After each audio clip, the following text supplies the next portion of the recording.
Bonjour Madame l'ambassadrice. En ce 14 juillet, nous aimerions savoir votre regard sur surtout la collaboration entre les deux pays qui dure depuis très longtemps et l'évolution de la culture et de la langue française à Maurice.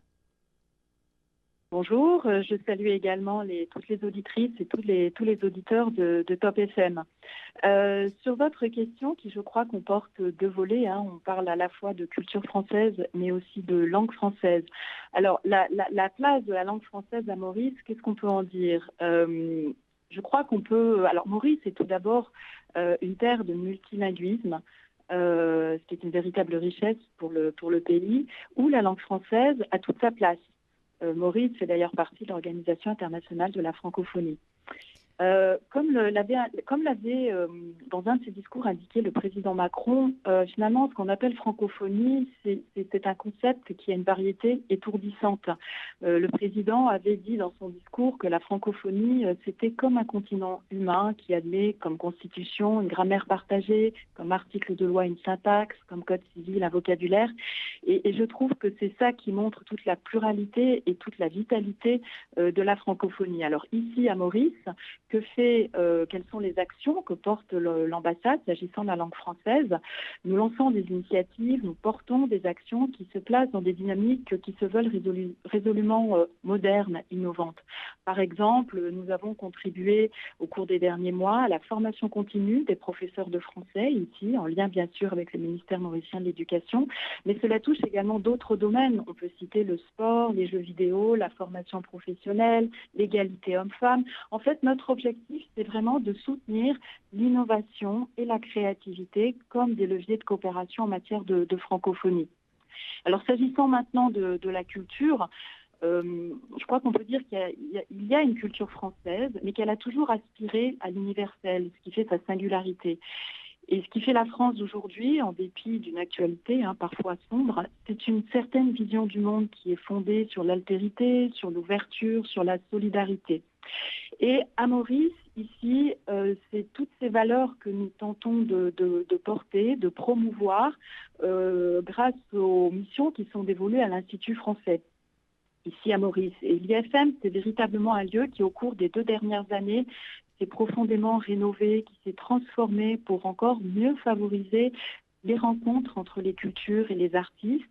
Il y a, en post-Covid, nous avons repris des possibilités pour les artistes d'être en résidence à La Réunion ou ici, ou alors sinon dans l'Hexagone, ou des artistes français qui sont aussi en résidence à Maurice. Et cet institut, ce qui fait aussi sa particularité, c'est qu'il est désormais engagé dans une démarche verte de développement durable, dans une politique qui est résolument tournée vers les cultures numériques, les cultures urbaines et le débat d'idées. Oui. Et là, si nous parlons de relations bilatérales, quels sont les projets de coopération à venir entre les deux pays?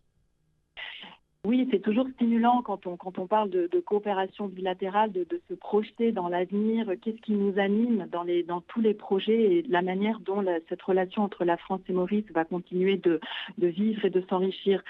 C'est une coopération qui est extrêmement dynamique, qui se décline sur de nombreux sujets, toujours dans un esprit confiant et constructif. Alors, au plan économique, par exemple, à travers l'AFD, nous allons continuer d'accompagner Maurice dans de nombreux projets sectoriels, tels que l'eau, l'érosion côtière, les énergies renouvelables, l'économie circulaire. Par ailleurs, nous intensifions aussi nos actions de coopération avec la Réunion, et c'est déjà le cas depuis quelques mois, ce sera encore plus dans les mois qui viennent.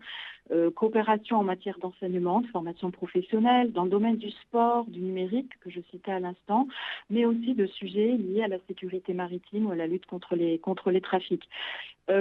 En termes de projets et de coopération future entre nos deux pays, je souhaiterais en particulier mettre l'emphase sur un très très beau projet de coopération qui se dessine maintenant et c'est un événement qui se tiendra les 3 et 5 novembre prochains, ici même à Maurice. Ce sera un temps fort de notre coopération bilatérale. Il s'agit de l'organisation donc ici du forum Notre Futur, Dialogue Afrique-Europe, qui est organisé en collaboration avec l'Institut français de Paris. Alors, de quoi s'agit-il? C'est un événement qui se place dans le prolongement du nouveau sommet Afrique-France qui s'était tenu à Montpellier en octobre 2021, en présence du président de la République Emmanuel Macron.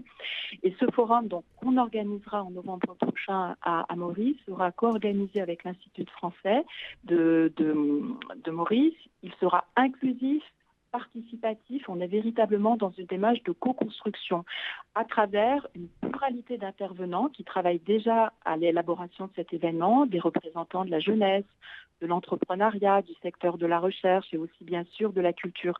Et ce qui est intéressant de souligner, c'est que cet événement va revêtir une dimension régionale, océan Indien et Afrique australe.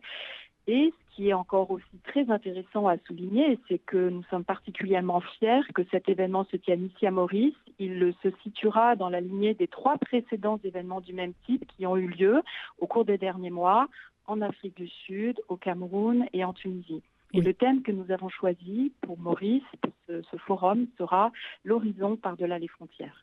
Et là, pour terminer, en ce 14 juillet, en France, vous avez donc le défilé aux Champs-Élysées et votre invité d'honneur, c'est le Premier ministre indien, Narendra Modi. Et nous savons aussi que Maurice et l'Inde, également, 2 grands pays amis. Et sur le choix de cet invité d'honneur, Madame l'ambassadrice? Oui, vous avez raison de le mentionner parce que c'est un événement exceptionnel à l'occasion du 25e anniversaire du partenariat stratégique entre la France et l'Inde. Le Premier ministre, M. Narendra Modi, a accepté l'invitation du président Macron de venir à Paris et d'assister au défilé du 14 juillet comme invité d'honneur. Et comme vous l'avez à l'instant souligné, le défilé sur les Champs-Élysées est toujours un temps fort qui marque cette journée de fête nationale pour la République française. Et pourquoi l'Inde? C'est parce que l'objectif, c'est vraiment de marquer cette étape importante du 25e anniversaire du partenariat stratégique entre la France et l'Inde. Et donc, il va y avoir sur les Champs-Élysées un contingent de forces armées indiennes qui va participer au défilé à côté des forces françaises. Et la visite du Premier ministre Modi sera aussi l'occasion d'engager une nouvelle phase du partenariat stratégique entre la France et l'Inde en fixant de nouveaux objectifs ambitieux pour les coopérations à venir.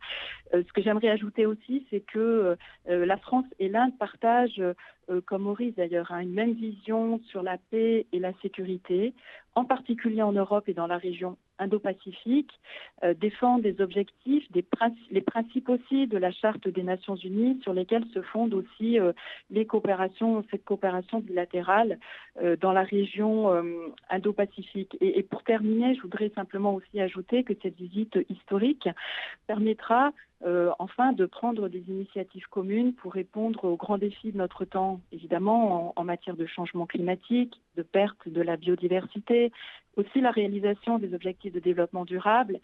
Et ce sera donc l'occasion pour la France et Maurice de réaffirmer leur engagement en faveur du multilatéralisme, en particulier dans le cadre, bien sûr, de l'actuelle présidence indienne du G20. Madame l'ambassadrice, nous vous remercions de nous avoir d'avoir accordé à Top FM cette entrevue et très bonne fête de la République à vous et au peuple français. Je vous remercie beaucoup et je souhaite une bonne journée à toutes et à tous. Merci, madame. Pour plus de vidéos, cliquez sur like, abonnez-vous en cliquant sur subscribe et activez la cloche de notification pour rester informé.